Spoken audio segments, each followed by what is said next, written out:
Hi all, கொள்ளு கடையல் recipe பற்றி பார்க்கலாம்.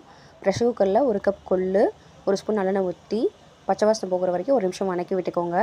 2/3 கப் தண்ணி ஊற்றிக்கோங்க. தண்ணி ஊற்றிட்டு தேவைக்கேற்ற மாதிரி உப்பு, 4 பல் பூண்டு, 1 தக்காளி, 1 ஸ்பூன் மிளகாத்தூள், 1/4 ஸ்பூன் மஞ்சத்தூள் போட்டு எல்லாத்தையும் நல்லா மிக்ஸ் பண்ணி விட்டு ப்ரெஷர் குக்கர் மூடி வச்சு ஒரு 8 விசில் விட்டு எடுத்துக்கலாம். வீடியோ பிடிச்சிருந்தா லைக், ஷேர் அண்ட் சப்ஸ்கிரைப் பண்ணுங்கள். தவாவில் 1 ஸ்பூன் கோகோனட் ஆயில் ஊற்றிக்கோங்க. கடுகு நல்லா பொரிஞ்சோடனே ஒரு பெரிய வெங்காயம், பெருங்காயத்தூள், 2 வரமிளகா, ஒரு கொத்து கருவேப்பிலை போட்டு தக்காளி போட்டு எல்லாம் நல்லா வதக்கி விட்டுக்கோங்க. ப்ரெஷர் குக்கர்லேருந்து நம்ம ரிலீஸ் பண்ணி மத்து போட்டு நல்லா கடைஞ்சிக்கலாம். கொள்ளு நல்லா வெந்துருச்சு.